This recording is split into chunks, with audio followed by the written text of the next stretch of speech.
Everyone knows that shiny Pokemon were introduced in Generation 2. Well, you can actually get shiny Pokemon in Generation 1, they just don't show up as shiny. But that's beside the point. If you're a shiny hunter, you know what the shiny charm is. But if you don't, the shiny charm was introduced in Pokemon Black and White. It effectively tripled the shiny odds in that game. This was a great way for rewarding players who caught every Pokemon and completed the Pokedex, since there wasn't much to do after, you've done everything in the game. This would effectively change the shiny odds from 1 in 8,196 to 1 in 2,730. Now this is a pretty good boost, and it makes shiny hunting in Gen 5 really easy. And it gets even better in Generation 6 and beyond. In Pokemon X and Y, they dropped the base shiny rate from 1 in 8,192 to 1 in 4,096. They doubled it. And this small change would also make the shiny charm way more effective, bringing the chance of a shiny all the way down to 1 in 1365.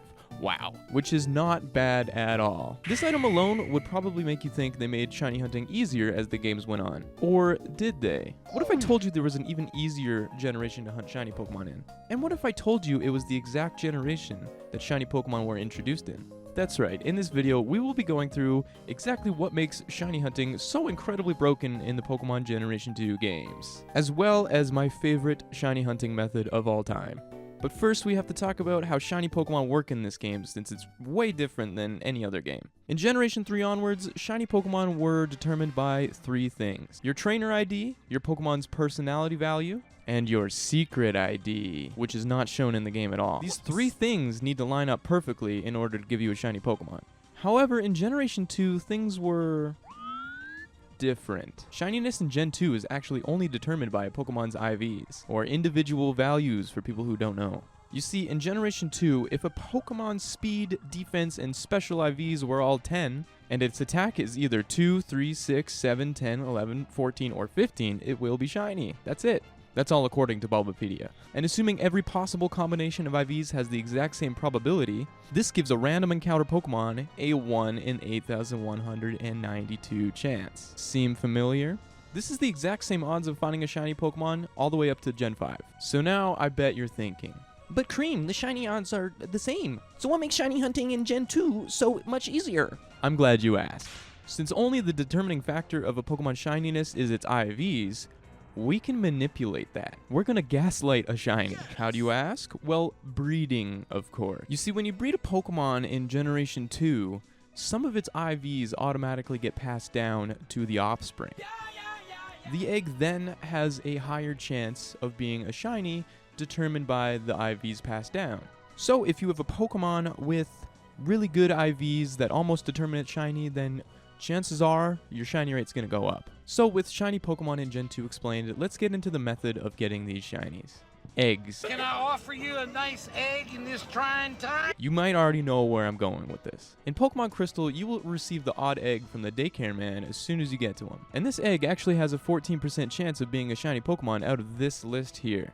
Alright, not bad at all, but it doesn't end there. Remember when I said breeding has a huge influence on a Pokemon's IVs? Because IVs are passed down through breeding, and a Pokemon's shininess is determined by its IVs. You of the smarter audience might see where I'm going with this. If we take a Pokemon that's shiny already and put it in the daycare, and it passes down the IVs, we have a way higher chance of hatching a shiny Pokemon. But how much higher do you think? Something like this? Maybe like that? No? Lower.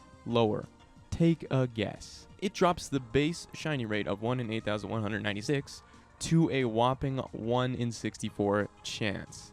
That's crazy. But Cream, since you need a shiny Pokemon to get shiny Pokemon, wouldn't it be sort of redundant to hatch the same shiny Pokemon over and over? No, you absolute buffoon. Because I'm about to show you how to get as many shiny Pokemon through breeding in Gen 2 as you want, using something called the shiny ditto exploit.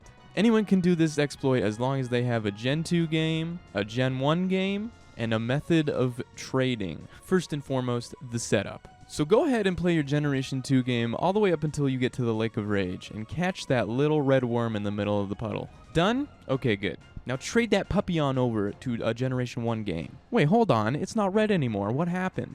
Don't worry, it's still shiny, but shiny Pokemon were introduced in Gen 2, remember? So the shinies don't exist in Generation 1.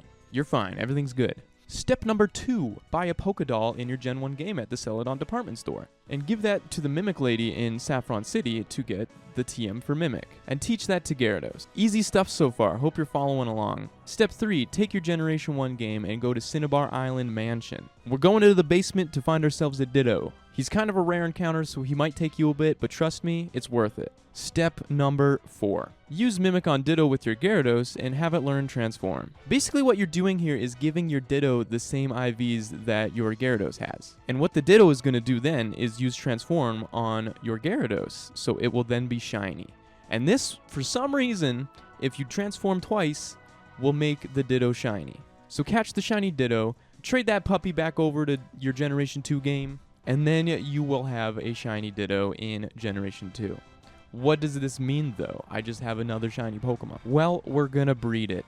Just plop your Ditto in a daycare with any Pokemon you want, and you will have a 1 in 64 chance, a 1.56% chance of hatching a shiny Pokemon. That's it. That's everything. Every single Pokemon you breed will have these odds of being shiny. Pretty simple, right? When I discovered this, my mind was blown. I couldn't believe shinies were so easy to get back then. And now you know the secrets of shiny hunting in Generation 2. I hope this video has inspired people to hunt in the Generation 2 games and not be too daunted by the 1 in 8,000 chance to get a shiny. I know it's scary when you go back to these old games and it's like, whoa, 1 in 8,000, that's insane. I'm not gonna shiny hunt those. But it's super worth it, especially when you get such incredible odds like 1 in 64. These games turned out to be just as broken as the newer games with sandwich hunting or horde hunting, chain fishing, whatever. So I hope you do a lot of shiny hunting because that's my goal right now is to just get a bunch of shiny Johto Pokemon and transfer them all up.